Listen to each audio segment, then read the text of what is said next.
Привет! Вы на канале «Усадьба вегетарианца», и с вами Анастасия. Хочу вам рассказать, как я вчера в нашей деревне встретила доброго волшебника. Раньше я, правда, думала, что такое случается только в сказке, оказывается, нет. Оказывается, в нашей повседневной жизни всегда есть место чуду.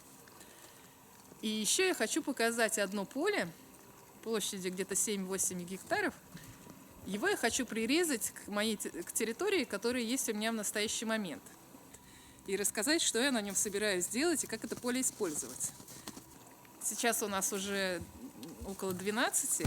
Мне нужно быстро положить козам сено в их виртуальные кормушки в виде прицепа от мотоблока.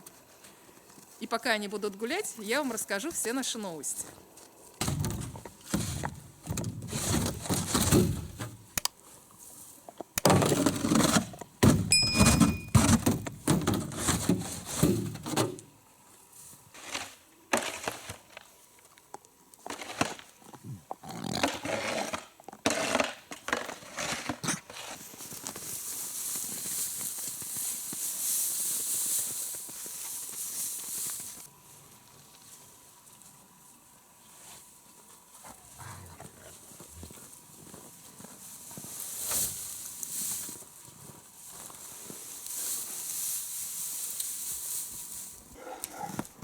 Девчонки, идите гулять.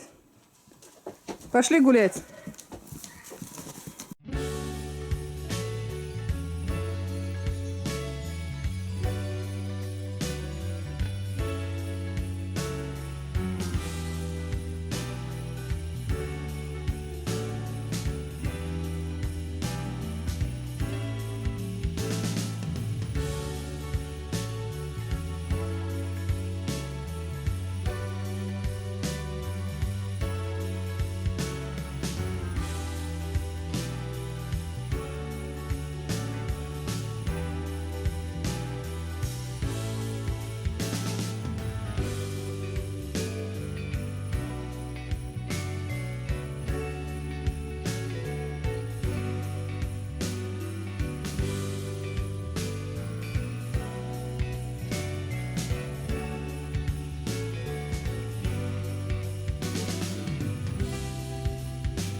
В общем, история со мной вчера приключилась следующая. Взяла я лопату и пошла чистить снег. В предыдущем видео я показывала, какие сугробы у нас намело. И от моего участка до деревенской дороги 50 метров. Мне предстояло найти еще свою дорожку, свою тропинку и раскопать ее и сделать пригодной для проезда. И вот я чищу снег, конечно, высокие сугробы, поэтому приходилось нелегко. Но думаю, а что делать? Завтра мне в любом случае нужно выезжать в Лихославль. Чищу я, чищу, и едет по деревенской дороге трактор. Здесь чистят очень большие трактора, я даже не пойму, это грейдер или трактор. В общем, большая такая штукенция, слегка ржавая, с огромным ковшом. Едет она по деревне, я уже из последних сил чищу снег, оперлась на свою лопату и так устала смотрю ему вслед. С надеждой или завистью, я уже не знаю, с чем я на него смотрела. Ну, в принципе, там водитель даже на меня не обратил внимания, проехал мимо. А за нашей деревней в 1,5 километрах есть еще одна тупиковая деревня. Вот ему нужно доехать до этой деревни, потом развернуться, ну и чистить противоположную сторону дороги. Я, значит, продолжила свои подвиги.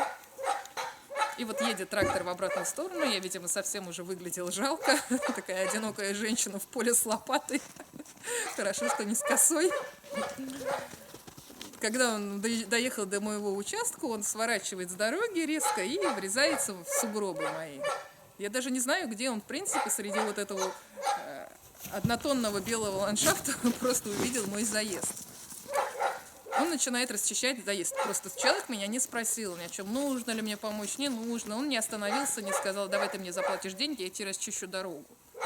То есть я просто была в шоке. Я просто на него смотрела, так оперлась на лопату и так на него смотрела. И в это время я вижу, что этот трактор не проехал мимо, а что он начал расчищать выезд. Там, я вам скажу, снега было столько, что его вот эти огромные колеса прокручивались. То есть он несколько раз буксовал, но он все равно его расчистил. Он сделал мне просто заезд там, не знаю, фура, наверное, пройдет. Потом он поднимает взгляд на меня, машет, мол, отойди в сторону. Начинает расчищать мою дорогу. А поскольку ее не было видно, он сделал раза в полтора просто шире, чем нужно. То есть, мне кажется, там даже 2 машины могут разойтись. Затем он постепенно расчистил до машины, начал чистить стоянку, сделал мне просто целую тут парковку, как у торгового центра. И он очистил практически до земли. То есть вот удивительно, человек, который видит меня первый раз в жизни, ну, может, конечно, ему рассказали, что здесь живет такая сумасшедшая, которая в одиночку пытается построить ферму. Сделал мне просто шикарную трассу, шикарную парковку и дальше поехал к выезду. Ничего себе, я, конечно, побежала вслед за ним, потому что, мне кажется, он бы так и уехал, и вот он просто вот заехал, просто почистил. Я добегаю до него, он уже видит, что за ним бежит эта сумасшедшая женщина. Останавливается, я говорю, спасибо вам огромное, просто я не знала, что у нас в этом мире еще остались добрые волшебники. Он говорит, я еду, смотрю на вас, мне так вас стало жалко.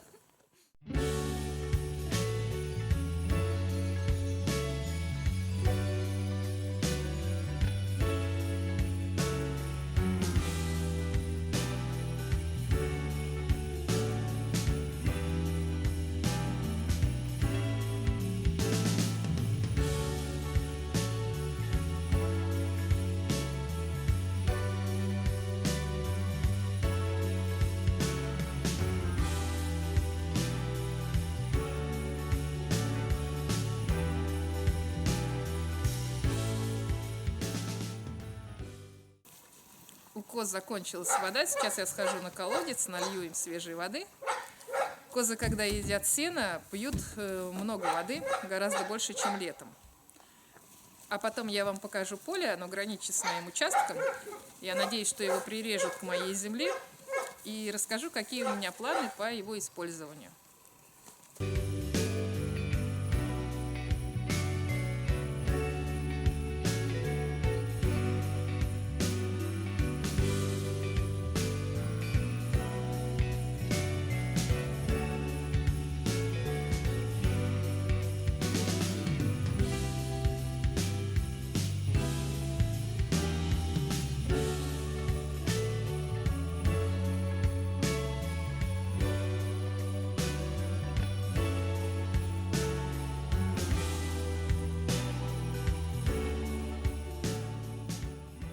Продолжаю свой рассказ. Откуда вообще у меня и у других людей, которые хотят заниматься фермерством, появилась возможность взять в аренду или купить землю? Изначально, там, где я сейчас живу, на этих землях существовал очень большой колхоз. Здесь занимались и животноводством, и растениеводством, было несколько крупных животноводческих комплексов, но потом его постигла та же участь, как и большинство колхозов. Он был разорен, а часть земли была передана государству, а другая часть земли была передана колхозникам в качестве паев.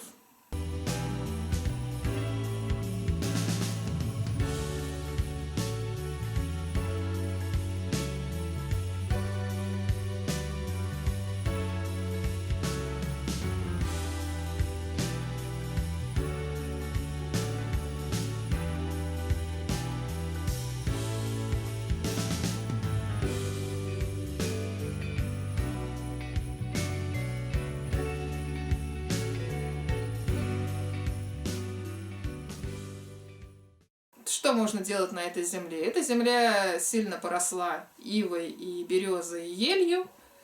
По закону на землях сельхозназначения допускается не больше 30% растительности, то есть ее придется прореживать.